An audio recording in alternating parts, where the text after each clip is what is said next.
In this presentation, you will learn about qualitative data analysis.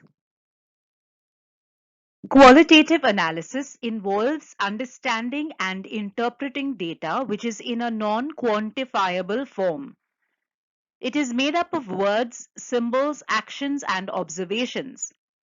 It pertains to the information which the researcher has collected through qualitative methods like interviews, focus groups, observation, etc. The analysis involves both primary and secondary sources through which the researcher may have collected data. Since it is almost impossible to derive complete meaning from qualitative data, it is commonly used in exploratory and descriptive research.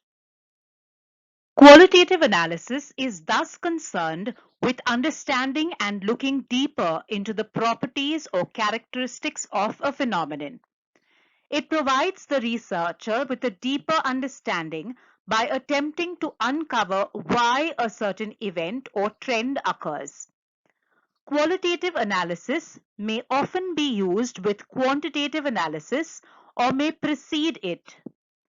While the scope of quantitative inquiry and analysis is restricted to mathematical and statistical manipulation, qualitative data analysis has a much wider range, and the involvement of the researcher is also much greater and more important. Qualitative analysis is therefore subjective, descriptive, non-statistical, and exploratory.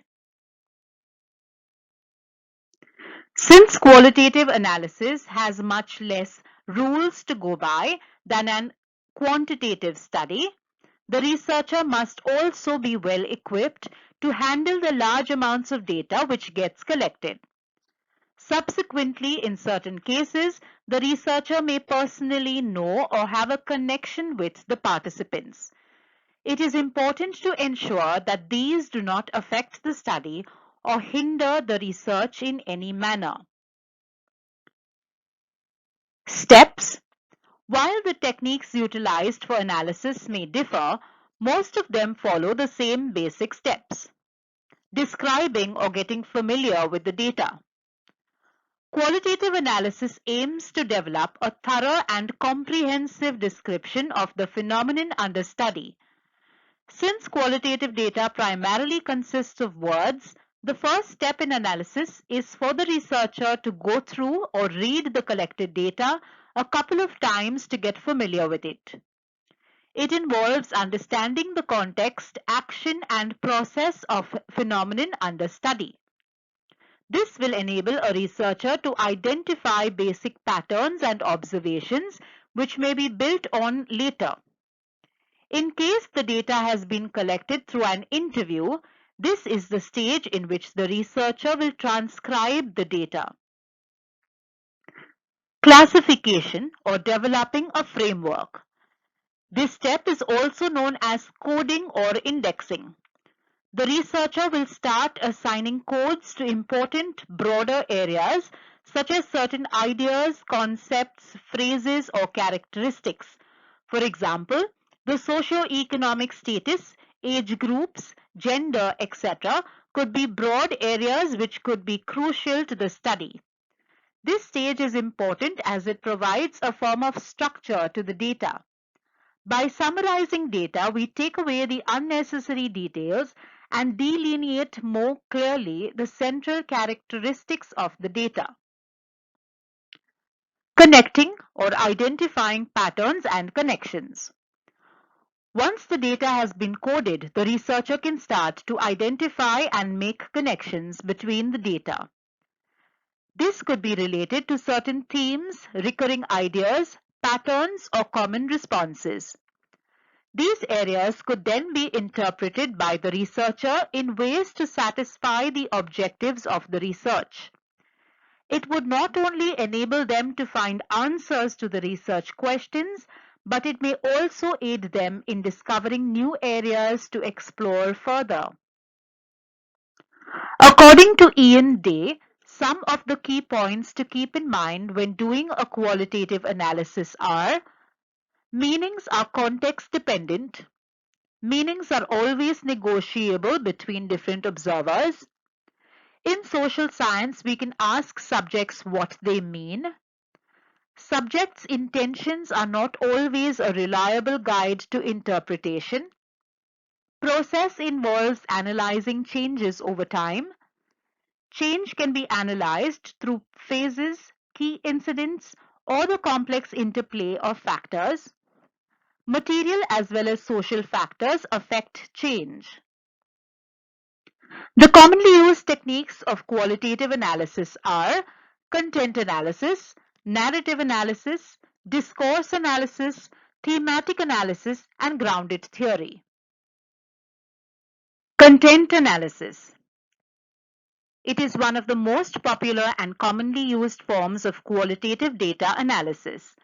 It involves analyzing documented information collected from texts, media, etc. The data for this may have been collected from primary sources like interview transcriptions or focus group discussion transcriptions, or from secondary sources. Content analysis is used to evaluate patterns from a range of sources or from the content available. Content analysis is most commonly done in interview transcripts.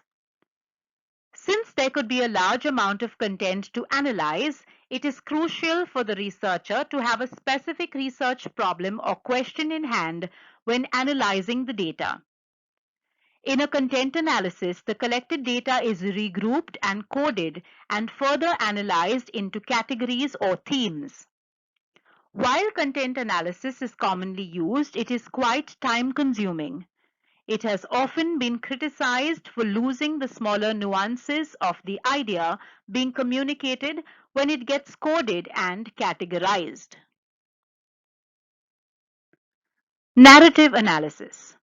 The method of narrative analysis is used when the researcher focuses on using stories and experiences of people in answering the research question. The researcher listens to the stories shared by people. This is done with the assumption that stories have some kind of functional purpose. It is useful when studying the life of a single individual or of a specific particular phenomenon. It collects data from number of primary and secondary sources, such as the researcher's observations, surveys, interviews of the respondents, etc. Narrative analysis is done by analyzing the participants' stories, which is then restoried into a particular framework. When the collected data gets restoried, the researcher reorganizes the gathered stories into a framework based on key elements or themes. Hence, the collected data is compiled and rewritten in a chronological order to bring about a new form of narration. The key idea behind a narrative research is to understand how something is being said. Narrative analysis is time-consuming and requires the researcher to have a good rapport with the participants and also a clear context on the situation or person being studied. Discourse analysis. This method of qualitative data analysis is done on discourses.